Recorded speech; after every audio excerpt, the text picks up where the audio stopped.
एक सच्ची धार्मिक कथा।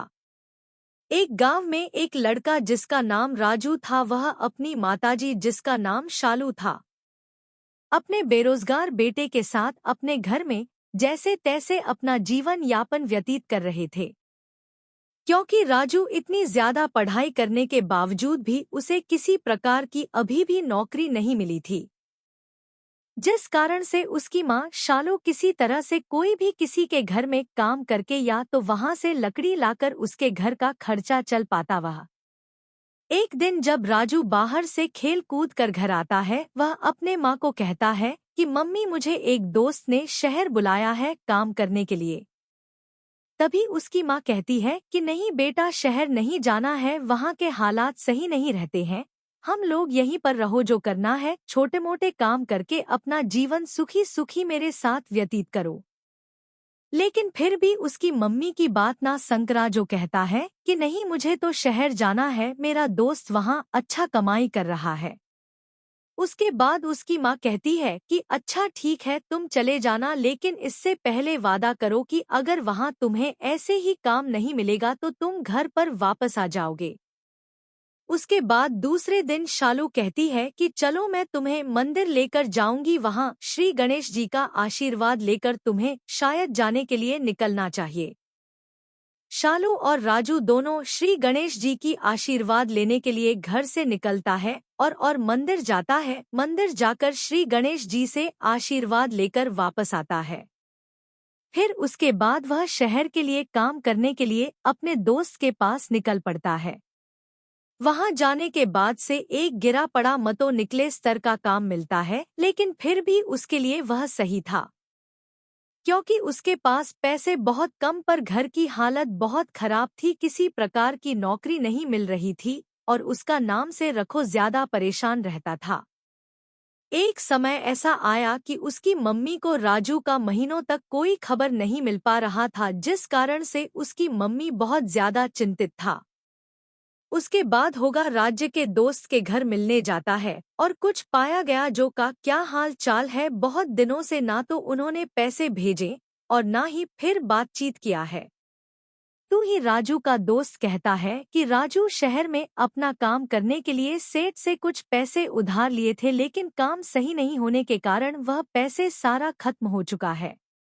अभिषेक जी उसे पकड़कर जबरदस्ती काम करवा रहे हैं, इसी कारण से वह बहुत दिनों से बातचीत नहीं कर रहा है और घर आने के बारे में सोच भी नहीं रहा है। उसके बाद राजू की मम्मी शहर की तरफ चल पड़ती है और कहती है कि मैं जा रही हूँ अपने बेटे से मिलने के लिए। जिसे वह अपने बेटे के पास पहुँचता है, राजू अपनी मम्मी को देखा कहता है कि मैं तो यहाँ पर हूँ और आप भी आ गए यहाँ मुश्किल हालात में जीने के लिए।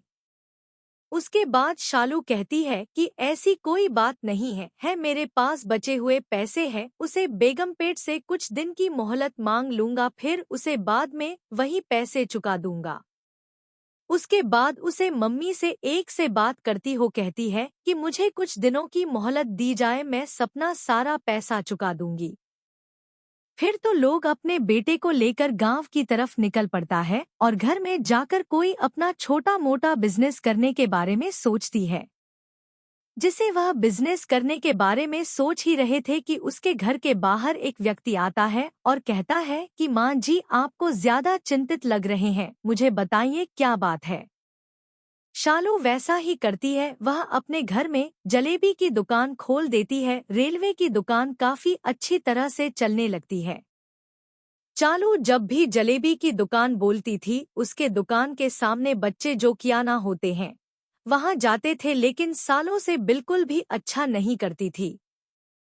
को सब्जी अनाथ बच्चों को मदद किया करते थे, जिस कारण से वह व्यक्ति है देखकर बहुत ज्यादा खुश हो जाता था। शालू हमेशा से ही ऐसे ही काम किया करती थी, वह अनेक वाली काम तथा धार्मिक वाली काम बहुत ज्यादा किया करती थी। जो बूढ़ा व्यक्ति उसके जलेबी बनाने वाली बिजनेस में मदद किया था, वह भी आसपास देखकर बहुत ज्यादा मुस्कुराया करता था। महीने के अंत तक पहुंच गया था, बिजनेस बहुत अच्छी चल रही थी कि फिर से जलेबियां लोगों को बहुत ज्यादा पसंद आ रही थी।